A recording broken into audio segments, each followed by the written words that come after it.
भला करने वालों के साथ भला ही होता है। एक बेरोजगार शिक्षक था। वह नौकरी तलाशने के लिए काफी कोशिश कर रहा था, लेकिन उसे नौकरी मिल ही नहीं रही थी। यह शिक्षक ईश्वर में बहुत आस्था रखते थे। अपने साथ कुछ अच्छा हो या बुरा हो, वो सारी बातें ईश्वर से किया करते थे। कुछ अच्छा होता तो धन्यवाद देते और कुछ बुरा होता तो ईश्वर से शिकायत भी करते। उनका अभी स्ट्रगल का दौर चल रहा था, तो वो ईश्वर से शिकायत करते रहते थे। कहते कि ईश्वर, मुझे नौकरी क्यों नहीं दिलवाते हो, क्यों मुझे परेशान करते हो। थोड़े दिनों बाद ही शिक्षक को एक कस्बे में सरकारी नौकरी लगी। शिक्षक ने तुरंत ईश्वर को धन्यवाद दिया और उनका आभार माना, लेकिन दिक्कत ये थी कि स्कूल गांव में था और उनका रहने का इंतजाम कस्बे में किया गया था। उनके मकान से स्कूल तक की दूरी 5 किलोमीटर थी। शुरुआती दिनों में पैसे न होने की वजह से उन्हें अक्सर इतना लंबी दूरी पैदल ही चलनी पड़ती थी।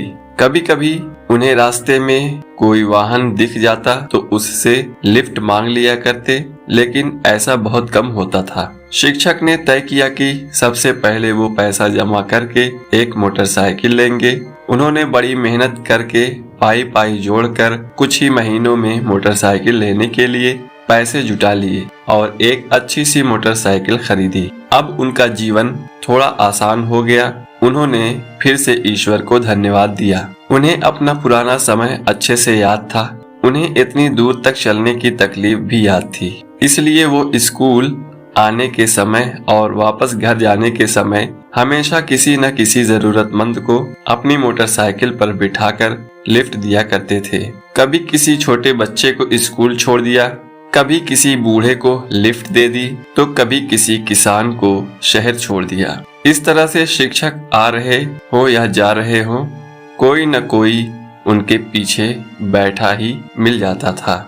लोग उनकी बाइक को अब दूर से ही पहचानने लगे थे, क्योंकि हर कोई जानता था कि अगर उनकी बाइक आते दिख गई तो लिफ्ट जरूर मिल जाएगी। लोगों की मदद करके शिक्षक को भी बहुत अच्छा लगता था। एक दिन शिक्षक स्कूल खत्म करके अपने घर को जा रहे थे। उस दिन कुछ ऐसा हुआ कि उनसे लिफ्ट मांगने वाला कोई भी नजर नहीं आया। आधे रास्ते तक पहुंचने पर एक आदमी ने उनसे लिफ्ट मांगी। शिक्षक ने तुरंत उस आदमी को बिठाने के लिए अपनी बाइक रोक ली। उस आदमी को बिठाकर शिक्षक अपने रास्ते चल पड़े। थोड़ी दूर सुनसान जगह आने पर उस आदमी ने शिक्षक के पीठ पर चाकू रखा और उनसे कहा, अब ये बाइक मैं चला लूंगा, आप नीचे उतर जाइए और मेरा पीछा मत कीजिएगा। शिक्षक को लगा आज तो बुरा फंस गया। फिर भी शिक्षक ने कहा, दोस्त, तुम चाहे तो ये बाइक ले लो, जहाँ जाना है चले जाओ, लेकिन इस बात का जिक्र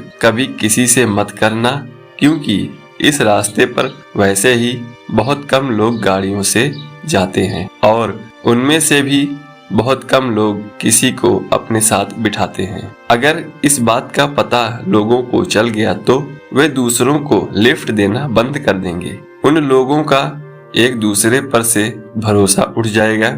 मैं भी इस बात का जिक्र किसी से नहीं करूंगा। शिक्षक की बातें सुनकर एक बार तो उस लुटेरे का दिल भी पसीज गया, लेकिन फिर उसने सोचा कि मैं कहाँ इसकी बातों में आ रहा हूँ। उसने बाइक ली और वहाँ से चलता बना। शिक्षक जैसे तैसे फिर पैदल चलकर अपने घर तक पहुँचा और घर पहुँचकर ईश्वर से शिकायत करने लगा, क्या ईश्वर फिर से मुझे वहीं पर लाकर खड़ा कर दिया। शिक्षक उस रात बिना खाना खाए ही सो गया। सुबह शिक्षक जब नींद से जागा तो उसने देखा कि उसकी मोटरसाइकिल उसके आंगन में खड़ी है और उस पर एक चिट्ठी चिपकी हुई है। शिक्षक ने बड़े आश्चर्य से अपनी बाइक से उस चिट्ठी को निकाला और उसे पढ़ने लगा। चिट्ठी उसी चोर ने लिखी थी जिसने उनसे ये बाइक छीनी थी। उसने लिखा था कि मास्टर जी, मुझे माफ कर दीजिए जो मैंने आपकी बाइक चुराई। ये बाइक तो कोई सेलिब्रिटी की तरह है। जैसे लोग